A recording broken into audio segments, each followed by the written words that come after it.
it's not long at all. So let us see. Again, we already really finished Pirkei Avos at the end of the 5th Perek, but Lamaisa, this is Pirkei Avos that Klal Yisrael knows it as, and we're up to Mishna Yud. Chamisha kinyonim konakodesh baruch hu ba'ilama. There are 5 kinyonim, specific things that Hashem acquired on this world. He made a kinyan. The Elohim Torah. The first thing is Torah. Then he got kinyan echad. Torah is 1. Shomayim va'aretz is kinyan echad. The Shamayim va'aretz is 1. Avraham is kinyan echad. Yisrael, Klal Yisrael is kinyan echad, and Beis Hamikdash is kinyan echad. And all these things have we call it a special place in Hashem's heart for Kilu. All these things. The Torah is the thing that is.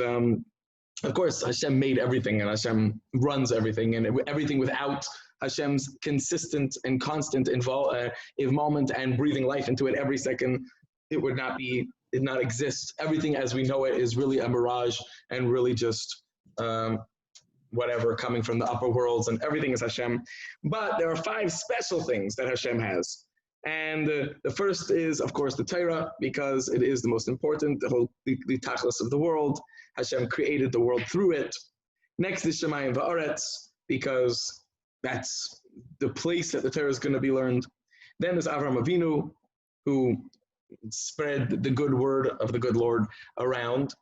And then there's Yisrael, Klal Yisrael. And then there's the Beis Hamikdash, which is the place where Hashem rests on this world. So the Gemara brings psukim for all of these things. Again, we're not tearing apart these psukim. There's a lot to learn from the psukim, and there's a lot to... Torah minayin d'chsiv Hashem karani reishis darkei kedem mifa'alav me'az. How do we know the Torah is, as Hashem says, Hashem acquired me. This is the Torah talking. Reishis darkei. It's the beginning of his way. So as we know, the Torah was created before the world. Hashem created the Torah, and that was the blueprint for the world. What does this mean? These things are above our pay grade, nor will it help us live a better life. So, I mean, it will, because of Torah, but these are not lessons that we're learning Pirkei Avos for. And Kedem Mifalav Me'oz, just Hashkafa to know is that Hashem created the world. He first created Torah. Torah was the blueprint for the world. Hashem looked into the Torah, and from there he created the world. And Mela, that is the way. That is what we see from this pasuk, that Hashem acquired Torah. Next is Shemayim va'aretz minayin, as it says, D'chsiv koyamar Hashem Hashemayim kisiv haaretz hadoim ragloy ezebayis asher tivnu li ve'ezeh makoy menuchasi. As Hashem says, my house is the Shemayim is my chair, and the earth is my footstool. What's a house that you can build me, and what place on this planet can contain my glory, my menuchasi, my servants? It should be a resting place for me. In other words, the world is too big, too small to contain me, says Hashem. Okay, as it says, how great are your works, Hashem, and how amazing. They're all made with wisdom. The world is full of sounds like the Mishna is teaching the words. The world, which is your kinyan, is full of your created works. Again, it's a pasuk that says that the world is Hashem's creation. Avraham, how do we know Avraham is Hashem's kinyan? As it says, this is Malki Tzedek talking to Avram, saying, Avram, you should be Baruch Avram, and by Hashem, the one who makes Shemayim and Aretz. So what do we see from there? So the Rashi explains that according to this explanation, it's Avraham is the one who made Shemayim v'aretz, because he is just as important as Shemayim v'aretz. That's the way Rashi explains that. So this tied to the pasuk, and again, it might not be simple taich, but Yisrael minayin d'chsiv ad yavor Hashem ad yavor amzu kanisa. This nation you were kaina. And it says the kedoshim to the kedoshim of the people of the land who are on this world. Hema va'adire kol cheftzibam. I love it. Kol chefzi. All my love, all my heart's desire is in them. What is this message? because the first pasuk you don't really see anything. The first pasuk you just see that Hashem took them out of Mitzrayim, so He bought them there. It might have been a bought of a Canaanite slave. How do you know that it's a bought of love? That's why the Mishnah says the second pasuk as well. And finally, based on Mikdash Minayin, as it says, as it says, a place. Machain is a foundation. The Shivtcha, a place that you should dwell in. Hashem made Mikdash Hashem. The base of Mikdash is Koinenu Yodecha, the things that your hands created. And again, same word as Machain, so it's established. We translated at the beginning, but so all these. So how do we see from there that it's Hashem's kinyan? Because it says.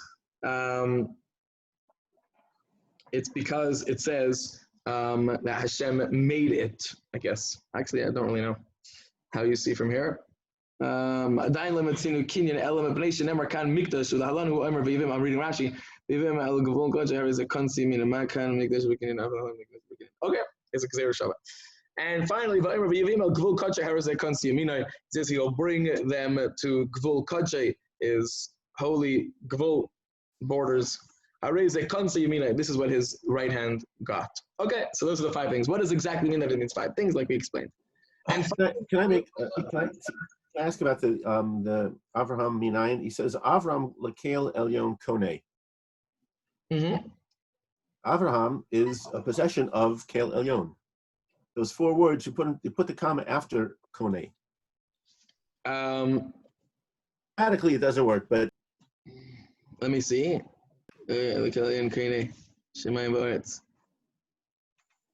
Avram Lakel Elyon Kone. I like it. I mean, I don't think it's Pashup Shah, but I definitely like it with Derek Josh. Good. Very nice. Okay.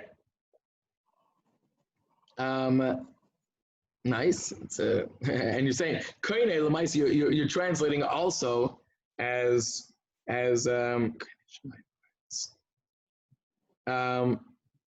you're translating it as kinyan.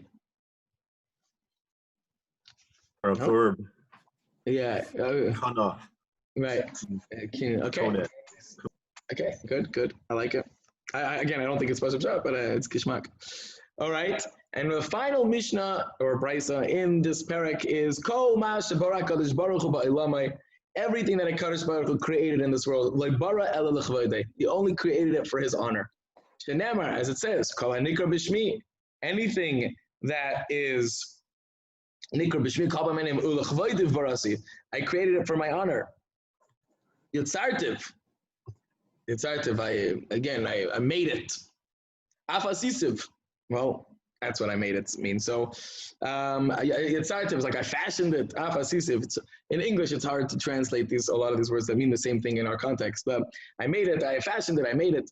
And it says Hashem will live forever. So what does that mean? Well, some say this last words, it means, what does that mean? How do you see that everything in this world is created for Hashem's glory? That's Hashem. You'll eventually everything, all the pieces in the puzzle will come together.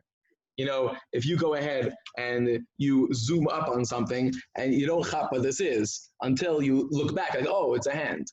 So that's what it looks like. And sometimes I give the muscle, but you look, if you zoom up on teeth, so then you think the guy is an angry thing, but you look back, you see the guy's actually smiling. So Hashem it means eventually you will come to see that everything is taka for the good. And it was all made for Hashem's glory. Some people have a problem with this. Like, what does it mean everything was made for Hashem's glory? I don't want to ask it in a not respectful tone, but is God some sort of egomaniac? Like, He wants to go ahead and make everything for myself, and like I made it for my glory. And also, how does this stem with the Mesilas Yesharim that is so famous that we know that it says that Hashem created the world for our benefit, not for His benefit? Well, simply speaking, what does it mean that Hashem created everything for His own glory? It's like okay, so good. This question is not an illegal question. It's a very fair question, but it comes from the understanding that God is here And we are here, and similar to what we heard earlier, that we're here just to serve Hashem. We're here as if Hashem is being we're doing Hashem favors by serving Him and everything like that. Then it's a fair question. So you have God, He created us, He's standing over here, and we have to go ahead and serve Him. And Hashem created us so we could serve Him, and it all works great if everybody follows the rules. Otherwise, there's going to be Gehenna to pay. But that's not the way. It's not what's happening. We have to understand that when we serve Hashem and when this world functions even in its proper way, Hashem doesn't gain 1 ounce by us serving Him. Hashem is not lacking, and it is so much more. A horrible mashal, just because it's too small, is imagine you go ahead and you create an ant farm. And you create the ant farm just because you like ants. Now the ants go ahead and they make a special dance for you. And now we're not talking about a person who's mental health issues and he needs ants to dance for him. We're talking about a regular, normal person who's got a healthy family, he's got a good job, and as just a hobby, he creates an ant farm. Does he need the ants to sing for him? He's got a sailboat. He's got a great life. He's got kids. He's got an amazing life. This happens to be a hobby that he's doing. It's not like he needs the ants to bow to him. If it wasn't for my ant farm, I'd be spraying them with Raid. But since I'm a nice guy, I'm not spraying you with Raid. There, I'm going to make you an ant farm. Do I need your thanks? I don't need your thanks, ants. And the reason why it's such a horrible mashal is because you still could say, well, maybe, yeah, God is so much more higher than that, and we're relative to Him, we're so much more lower than a regular man making an ant farm. So the fact that we can ask, oh, we're serving you, so it's for your own covenant, that question's a fair question, but because I'm not screaming at Hashkafa questions, but what I am saying is that the answer to the question is that we have a misunderstanding of how great Hashem is and His action, and the fact that we don't understand Him fully. We cannot fathom a being that is as perfect as Hashem, and our human brains can't fathom that, so it's hard to understand exactly what it means. So when it says that Hashem created everything for His own glory, it doesn't mean that Hashem is sitting there okay, how about I have a great idea. Let me make some more robots that bow to me. That's really cool. Let me make robots that bow to me. That's not what's happening. When Hashem makes things for His own honor, He's not creating things to bow to Him. And when He created us and He created in ourselves the mitzvah to bow to Him, through all of our actions, it's not in order that we should go ahead and give more covet to God, and He's sitting there on His throne saying, okay, let's make another hurricane. Oh, that's really cool. That's not what's happening. So what's happening is Hashem created the world like it says in the beginning of Mesilas Yesharim, that Hashem is doing it because He's perfect, He doesn't need our work, and He's doing it because He loves us. Again, whatever that means, because once we're into Hashem actual, we don't understand anything. But Hashem is going ahead and is creating a situation that He could benefit us. He created an ant farm.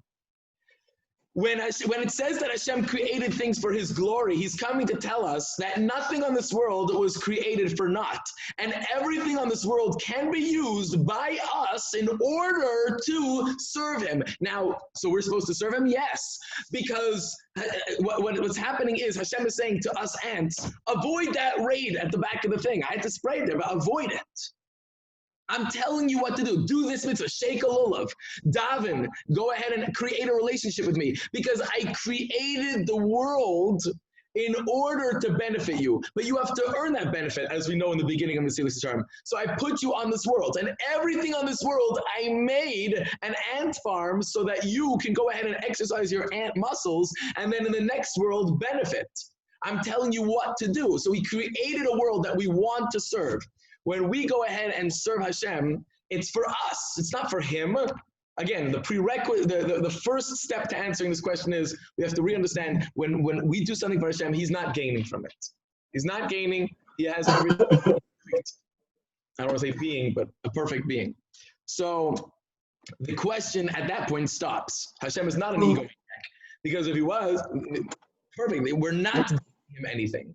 If we were giving him something, then the question is a question. But we're not giving him anything. So that's the answer to the question. We're not giving him. So what are we doing? The answer to the Mesilas Yesharim says, we are here for ourselves. We're going ahead and we're serving Hashem, thereby perfecting ourselves, thereby earning the world to come, so that Hashem can benefit us in the world to come. Question.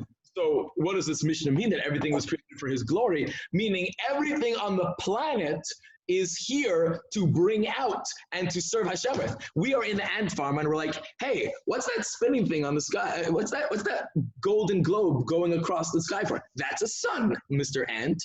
And that was created so you should serve Hashem better with it. Everything on the rock. What's that rock over there? That's a rock. For some reason, it was created because it needs to be on this world so you could serve Hashem better. Everything on this world, the entire ant farm, with all of its millions and billions of people and all of its trillions of animals and species and ants and animals and fauna and flora and all the things that are on the planet are all so that we could serve, we and as well as other humans can go ahead and serve Hashem, thereby earning a reward in the next world. That's the pshat of the Mishnah.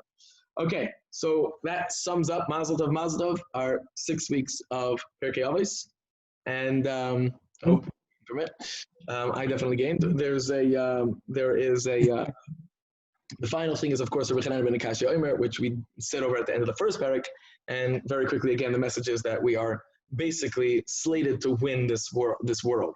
Hashem created the world with enough mitzvahs that every second we do a mitzvah, we are actually gaining. We're gaining 365 mitzvahs. Right now, we're getting 365 mitzvahs. Because why? Because we're not doing these affairs. Hashem set it up like that so that we're almost 100% guaranteed to win in the next world. That's what Revah ben Akashya says. Okay, we'll stop here, and now we will go back to Shir.